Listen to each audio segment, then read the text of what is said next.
Amin. Dan kita di dalam Tuhan memang harus penuh semangat Bapak Ibu. Karena tanpa semangat kita seperti orang yang tidak punya pengharapan.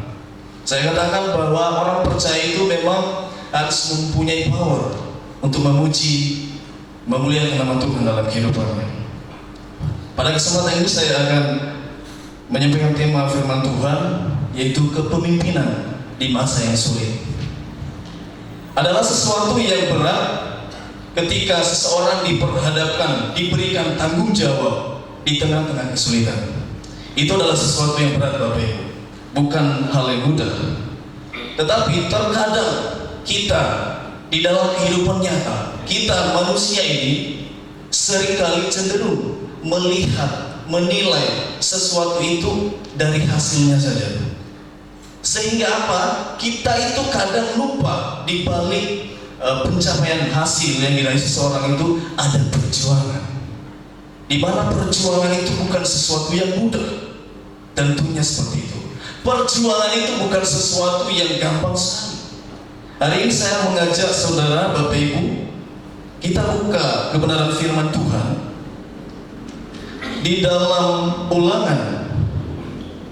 Ulangan pasal 31 ayat yang ke-6 sampai yang ke-8. Ulangan pasal 31 ayat 6 sampai 8 bisa ditampilkan. Saya akan bacakan kepada Bapak Ibu. Kuatkan dan teguhkanlah hatimu, jangan takut dan jangan gemetar karena mereka, sebab Tuhan Allahmu, Dialah yang berjalan menyertai engkau. Ia tidak akan membiarkan engkau dan tidak akan meninggalkan engkau. Ayat yang ke-7. Lalu Musa memanggil Yosua dan berkata kepadanya di depan seluruh orang Israel, kuatkan dan teguhkan hatimu, sebab engkau akan masuk bersama-sama dengan bangsa ini ke negeri yang dijanjikan Tuhan dengan sumpah kepada nenek moyang mereka untuk memberikannya kepada mereka. Dan engkau akan memimpin mereka sampai mereka memilikinya. Ayat yang ke-8.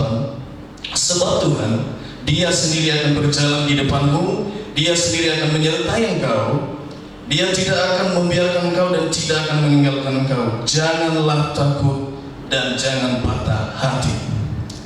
Dengan tema firman Tuhan pada pagi hari ini, kepemimpinan di masa yang sulit.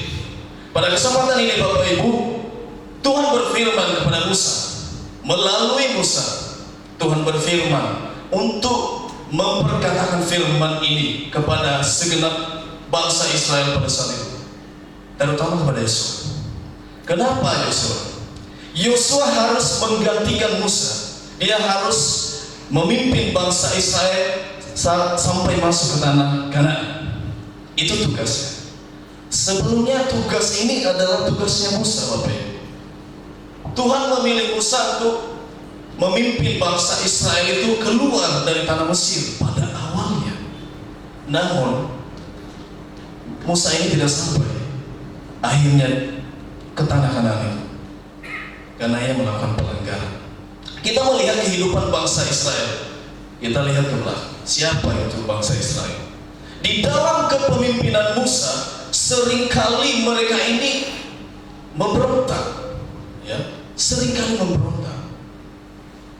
Di dalam kepemimpinan Musa, mereka menyalahkan Musa. Musa, kenapa begini, kenapa begitu? Susah hidup kita di padang gurun ini. Engkau membuat kami mati di padang gurun ini. Lebih baik hidup kami di Mesir. Kami bisa makan daging. Mereka terbayang-bayang oleh masa lalu. Sulit move on. Ini sulit bagi mereka. Padahal mereka sudah melihat di depan mata mereka ada mujizat, penyertaan Tuhan bagi mereka. Luar biasa sebenarnya. Tapi seringkali mereka tidak percaya. Bahkan mereka itu keterlaluan. Mereka masih mencari Allah lain. Bahkan membuat patung untuk disembah. Ini sesuatu yang tidak pantas sebenarnya. Tetapi akhirnya karena mungkin Musa ini juga sudah tidak kuat lagi dengan keluh kesah bangsa ini, sampai satu ketika dia melakukan pelanggaran di hadapan Tuhan. Kesalnya Musa. Akhirnya itu alasan kenapa Musa tidak sampai di tanah Kanaan. Untuk membawa bangsa ini harus ada penggantinya. kalau Musa tidak sampai harus ada pengganti. Yosua harus mencari pengganti Musa. Siapa Yosua? Dia seorang abdi Musa. Kalau Musa, dia abdi Allah. Yosua siapa? Abdi, pelayan Musa. Kalau Musa pelayan Tuhan. Nah, berarti dia masih di bawahnya Musa, Bapak Ibu. Namun di tengah-tengah perjalanan bangsa itu, Yosua ini setia melakukan pekerjaan yang diberikan oleh Musa kepadanya. Perintah dia lakukan, bahkan dia selalu berhasil. Ketika memimpin perang, dia berhasil, Bapak Ibu. Luar biasa Yosua. Tetapi persoalannya, mungkinkah Yosua ini sanggup memimpin bangsa ini? Dia sudah melihat di dalam perjalanan begitu sulitnya mengatur bangsa Israel ini. Dia sudah lihat. Makanya Tuhan katakan kepada Musa, perkatakan hal ini kepada Yosua, kuatkan hatimu, jangan takut, jangan gemetar terhadap mereka. Aku yang berjalan di hadapan, menyertai engkau senantiasa. Itu perkataan yang luar biasa, Bapak Ibu. Harus kuat, hatinya harus kuat. Dia harus sedia. Kalau nggak sedia nggak mampu. Kalau hati Yosua nggak bersedia pada saat itu, mungkin di tengah jalan ia akan gugur, Bapak Ibu. Demikian kehidupan manusia. Ketika diberikan sebuah tanggung jawab, dia harus sedia dengan kesungguhan hatinya. Kita akan melihat di dalam kebenaran firman Tuhan satu lagi, Yosua pasal 1 ayat 6. Yosua pasal 1 ayat yang ke-6.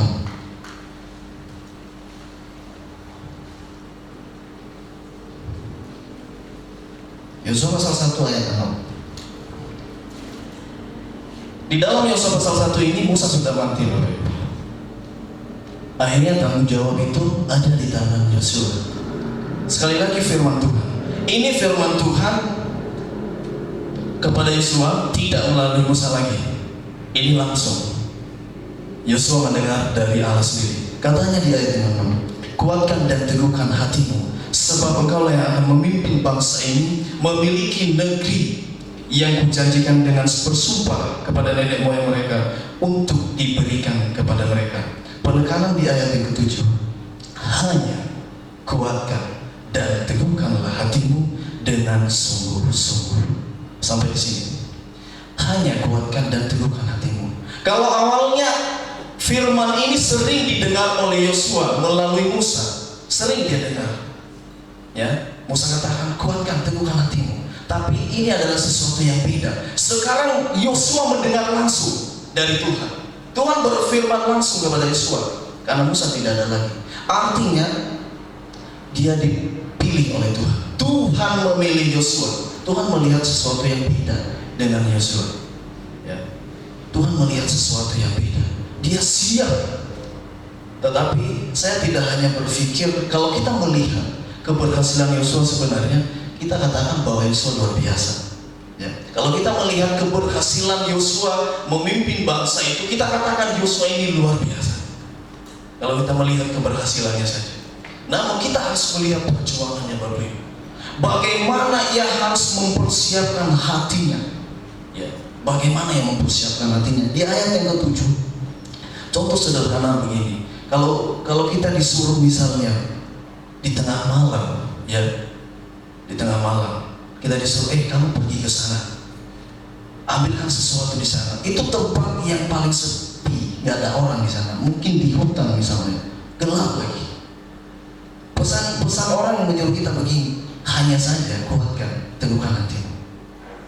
Hanya kuatkan, teguhkan hatimu. Kita berpikir seperti apa? Jangan-jangan ada apa di sana? Kok harus hanya kuatkan hatimu, teguhkan hatimu, sungguh-sungguh lagi.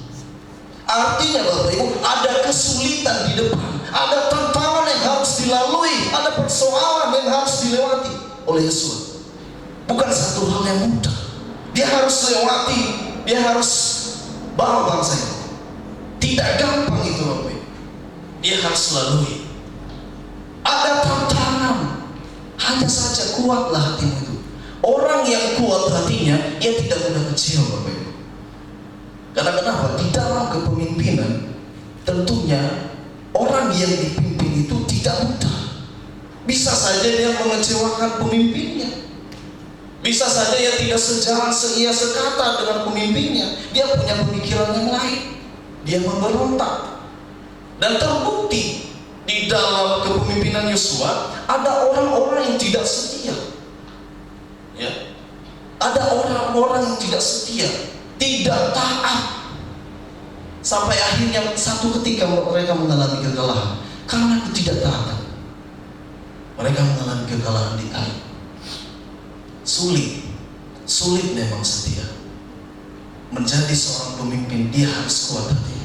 Dia harus tegar menghadapi sebuah persoalan. Dan Yosua ini adalah orang yang berani. Saya katakan dia berani. Dia optimis. Karena orang yang optimis, dia bisa melihat peluang di tengah-tengah kesulitan. Kalau orang yang pesimis, dia nyerah duluan, mati duluan kalau dia berperang. Belum ditembak sudah mati, gugur. Tapi optimisnya Yosua, dia melihat bahwa dia sanggup. Dia sanggup membawa bangsa ini.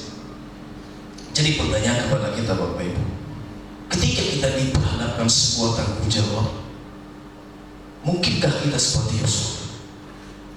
Dia mengalami sesuatu yang sulit. Dia harus menyiapkan hati yang benar-benar sungguh-sungguh, kata firman Tuhan. Ya, saya yakin Yosua ini punya jiwa kepemimpinan. Ya, dia punya jiwa kepemimpinan. Tetapi dia butuh semangat dari luar dirinya. Untuk itu di dalam kepemimpinan itu, orang yang dipimpin itu harusnya memberikan juga semangat kepada pemimpinnya. Harus mendorong orang yang memimpinnya. Sehingga di dalam kepemimpinan itu akan berjalan dengan baik, Bapak Ibu. Berjalan dengan baik. Ada dukungan dari luar dirinya. Ya. Kalau misalnya tidak seia sekata, tidak sepaham, tidak sejalan dengan orang yang dipimpin, terjadi pemberontakan. Seperti kepemimpinan Musa. Bangsa Israel kerap kali mereka itu memberontak kepada Musa, menyalahkan Musa. Ketika mereka pengen itu, mereka harus menyalahkan Musa lagi. Pemimpinnya harus disalahkan. Makanya jadi pemimpin itu sulit sekali. Apalagi di tengah-tengah kesulitan itu, dia harus memikul tanggung jawab yang berat. Kepemimpinan adalah tanggung jawab. Yosua tahu ada dua kemungkinan di dalam kepemimpinan yang akan terjadi. Pertama apa? Gagal. Dan kemungkinan yang kedua berhasil. Ya, ada dua hal ini. Yosua tahu hal ini, dua hal ini. Tapi dia percaya bahwa penyertaan Tuhan itu senantiasa. Tapi Tuhan katakan lagi di ayat yang ke-7, bertindaklah hati-hati. Bertindaklah hati-hati sesuai dengan seluruh hukum yang telah diperintahkan kepadamu oleh hamba-Ku Musa. Bertindak hati-hati, berjalanlah di dalam koridornya Tuhan. Jangan lepas, jangan lari dari ketetapan yang Tuhan sudah sediakan. Jika Tuhan berkata, lakukan ini, itu yang harus dilakukan. Karena konsekuensinya ada ketika mereka melanggar. Ya, konsekuensi. Yosua sudah melihat bahwa di depan ada persoalan. Mereka harus mengalahkan Yerikho. Tembok Yerikho yang terkenal sangat kokoh pada saat itu. Sulit untuk mereka mengalahkannya. Ya, tetapi ia bertindak seperti yang Tuhan mau. Ia mengikuti apa yang Tuhan mau. Kalau Tuhan berkata, lakukan ini Yosua, kamu harus mutar 7 kali. Dia harus lakukan untuk menaklukkan tantangan di depan matanya. Ia tidak berjalan sesuai dengan kemauannya dia sendiri. Karena ia tahu bahwa kalau ia berjalan dengan kemauannya, ia akan salah jalan, Bapak Ibu. Iya, Bapak Ibu, dia akan salah jalan. Lalu bagaimana kehidupan Yosua?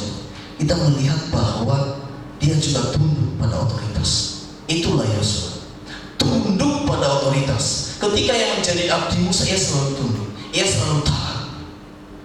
Ia taat pada otoritas. Ia bukan jiwa pemberontak. Makanya ia jadi pemimpin bagi bangsa Israel. Dan kedua, ia berani melangkah, berani memulai, berani memikul tanggung jawab itu. Orang yang berani melangkah, orang yang berani memulai, ia tahu kemana ia pergi. Ya.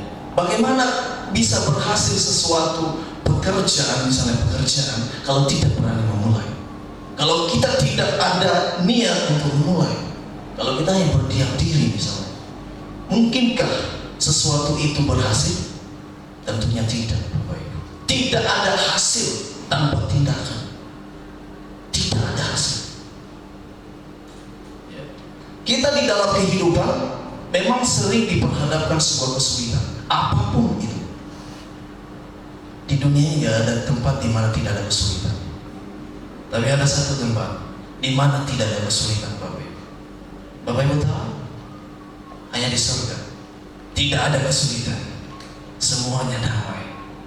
Damai bersama Bapa, ya. Jadi Bapak Ibu, kalau kita ingin hidup kita itu lepas dari kesulitan, itu pada akhirnya nanti. Kalau pertandingan kehidupan kita sudah selesai di dunia ini, maka ada tempat yang paling damai. Tidak ada tantangan, tidak ada pergumulan hidup lainnya. Maka kalau kita ada di dunia, kita harus siap menghadapi tantangan demi tantangan. Kita harus kuat, hati kita harus kuat. Jangan mudah kecewa, jangan mudah putus asa, karena kita berharap bahwa Tuhan kita itu mampu menyertai kita. Tetapi selalu Tuhan berkata, hiduplah berhati-hati sesuai dengan hukum ketetapan Tuhan itu. Kita tidak boleh lepas dari itu, Bapak. Kalau kita lepas ada konsekuensi. Kalau kita lepas ada persoalan yang harus kita hadapi. Kita belajar dari banyak tokoh Alkitab. Mereka menjadi seorang pemimpin. Mereka memulai dari awal. Kita melihat Yusuf, ia menjadi seorang pemimpin yang besar di tanah Mesir. Awalnya dia harus melewati step by step dalam kehidupan. Ada banyak persoalan. Dia harus diproses oleh kehidupan ini. Kita pun tidak tahu di tengah-tengah Bapak Ibu ke depan mau jadi apa. Apalagi banyak anak muda di sini. Kita nggak tahu ke depan 2 tahun ke depan, 5 tahun, 10 tahun ke depan kita mau jadi apa. Karena sesungguhnya kehidupan seseorang itu ada di tangan Tuhan. Masa depan seseorang itu ada di tangan Tuhan. Ya kalau mungkin manusia kita melihat, waduh orang ini sebenarnya gak bisa ngapa-ngapain. Orang ini kok lihat mukanya aja kok seperti ini, kayak gak ada harapan. Ya mungkin kita berpikir begitu, manusia seperti gak ada pengharapan. Tetapi kita gak tahu ke depan ini orang mau jadi apa. Yosua, abdi Musa, pelayan Musa, tapi jadi pemimpin. Yusuf sepertinya tidak terpandang, dibuang sama saudara. Ayo menjadi seorang pemimpin juga, Bapak Ibu. Daud dari nol dia harus memulai kehidupan. Ayo menjadi seorang raja. Kita nggak bisa tahu kehidupan seseorang. Kita nggak bisa mengukur kehidupan seseorang dari gaya hidup yang sekarang. Ke depan dia berubah.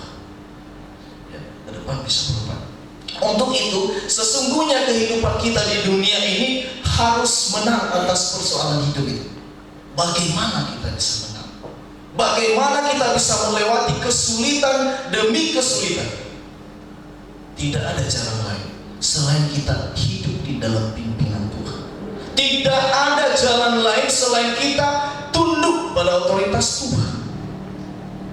Kita tidak berkuasa sesungguhnya atas hidup. Ada Tuhan pemilik kehidupan itu, Bapak Ibu. Amin. Ada Tuhan pemegang kendali kehidupan ini. Kita nggak bisa lepas. Kita lepas, kita jatuh. Kita bisa bangkit karena ada tangan yang kuat yang memberikan kita pengharapan. Itulah yang membuat orang percaya semangat untuk menjalani kehidupan di dunia. Dia harus semangat, karena tanpa semangat ia akan rapuh, mudah untuk jatuh, mudah untuk putus asa, seperti tidak bisa berbuat apa-apa. Yosua mampu melewati itu semua karena ia hidup di dalam ketetapan Tuhan. Apa itu ketetapan Tuhan dalam hidup kita? Apa itu hukum ketetapan Tuhan? Firman. Firman itulah yang selalu menuntun kehidupan orang percaya, memberikan kekuatan kepada orang percaya. Ketika kita keluar dari ketetapan kebenaran Tuhan, maka kehidupan kita pun mulai tersesat. Kita bergeser. Jangan sampai kehidupan kita bergeser, Bapak Ibu.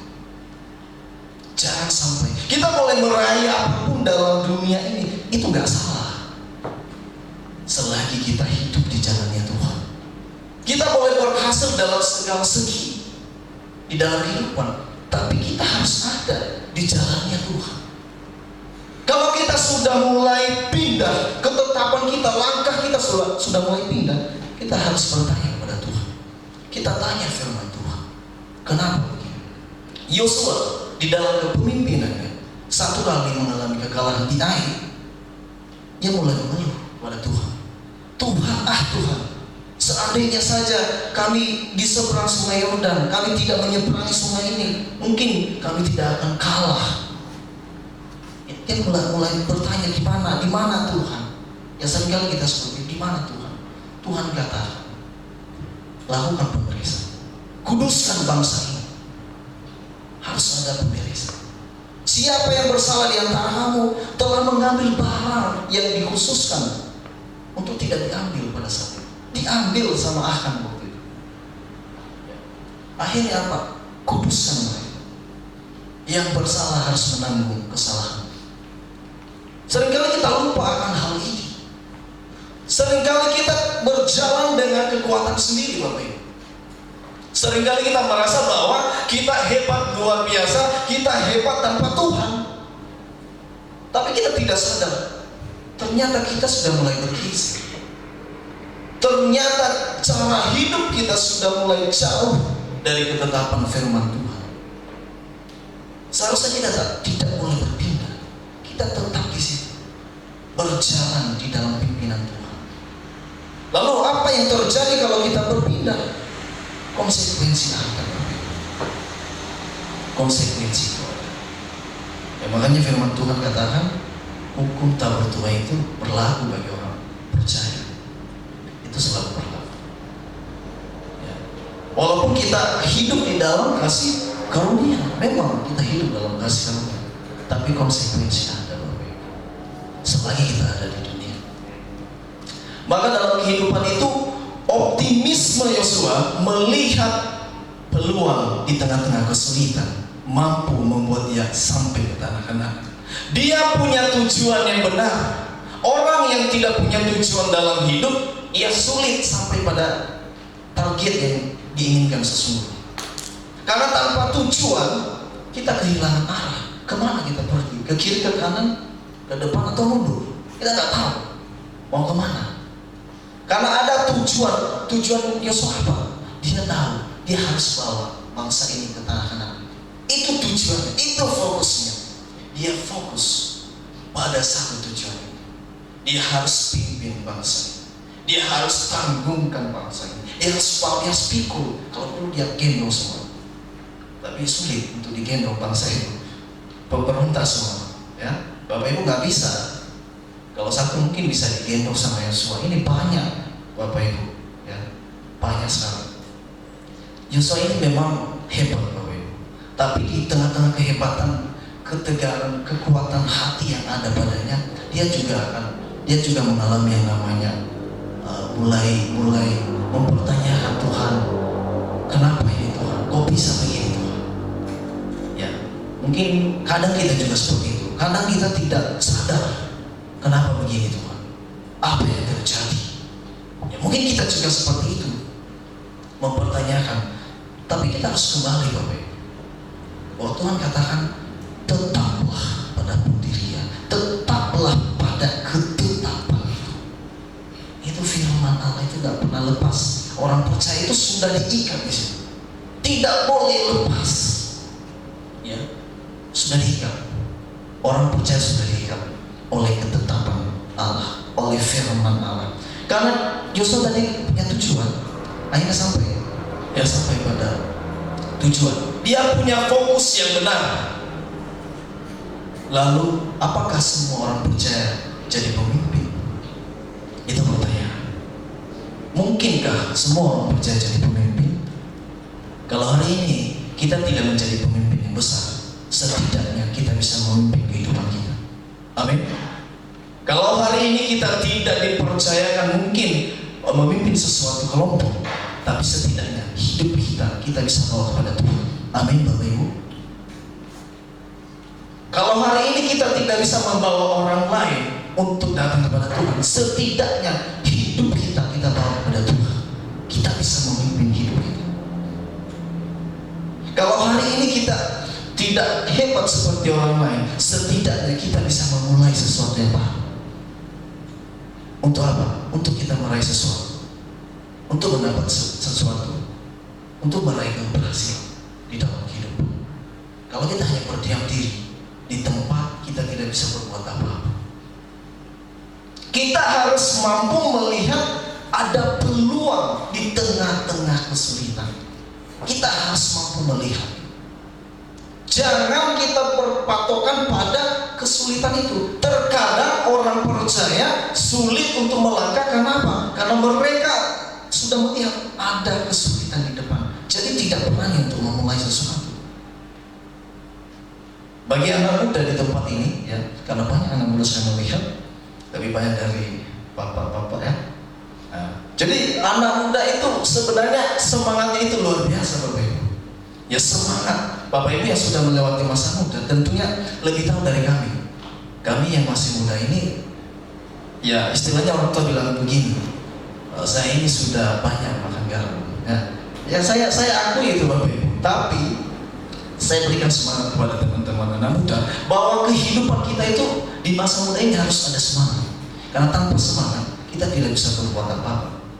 Ya. Bukan berarti Bapak Ibu juga yang sudah umur 40, 50, 60 ke atas tidak boleh semangat. Harus semangat. Amin. Harus semangat, Bapak Ibu. Di dalam Tuhan itu harus semangat. Kita tahu bahwa kita tidak pernah lepas dari kesulitan, namun kita semangat. Amin. Semangat. Kalau kita melihat kiri kanan kita semangat, kita juga harus semangat. Lebih baik tanpa melihat semangat orang lain, di dalam diri kita ada semangat. Itu lebih bagus, Bapak. Tanpa melihat orang lain yang semangat, kita sudah semangat. Saking semangatnya melompat-lompat. Nah, tapi tidak salah, karena semangat. Semangat untuk melayani Tuhan, semangat untuk mengiring Tuhan, apapun yang terjadi. Ada satu lagi yang bilang begini, ku tak akan menyerah dengan apapun juga sebelum ku coba semua apa yang bisa. Ya, dia tidak akan pernah menyerah. Apapun yang dia bisa sebelum dia mencoba semua. Tuhan itu sebenarnya hebatnya luar biasa. Dia menaruh sesuatu dalam kehidupan seseorang berbeda. Apa yang Tuhan taruh dalam kehidupan saya berbeda dengan apa yang Tuhan berikan kepada Bapak Ibu. Kalau Bapak Ibu bisa ini, saya nggak bisa. Kalau saya bisa ini, mungkin juga Bapak Ibu nggak bisa. Seperti itu. Seperti itulah kehidupan manusia di dunia. Tetapi Bapak Ibu, kita tidak bisa juga pungkiri bahwa di dalam kehidupan ini ada yang memimpin, ada juga yang dipimpin. Namun kalau kita di posisi yang dipimpin, kita harus tunduk pada otoritas yang memimpin. Jangan menjadi seperti bangsa Israel yang suka memberontak, bahkan selalu tunjuk tangan kepada Musa. Musa, kamu salah. Musa, kamu bawa kami mati di padang gurun ini. Kami lebih baik hidup di tanah Mesir. Padahal mereka nggak ingat bahwa di tanah Mesir mereka diperbudak. Mereka ingat terus makanan daging di sana. Padahal kehidupan mereka itu diperbudak sesungguhnya. Salahkan pemimpinnya, salah terus sampai pemimpinnya pusing, nggak kuat, nggak berdaya. Harusnya orang yang dipimpin itu harus menopang, kasih dorongan kepada pemimpin. Semakin kuat pemimpinnya, dia semakin kuat melakukan apa yang Tuhan berikan kepada pemimpin kita. Amin, Bapak Ibu. Dan kita juga sebagai pemimpin, kita juga harus tahu ketetapan yang Tuhan sudah tetapkan dalam kehidupan kita. Apa yang mau kita lakukan? Ya. Kita mau bawa kemana orang-orang yang mungkin kita pimpin? Ketika kita juga dipercaya sesuatu, kita mau bawa kemana hal itu? tujuannya, ada fokusnya, ada tujuan yang harus kita capai dalam hidup. Ada tujuan yang tetap, yang kita sudah tetapkan. Oh, ke depan saya mau jadi, ke depan saya mau jadi seperti ini, ke depan besok, lusa saya mau lakukan ini. Langkah apa yang harus saya lakukan? Kita harus ada langkah seperti apa yang harus saya lakukan. Saya percaya Bapak Ibu adalah orang-orang yang diberkati Tuhan. Amin.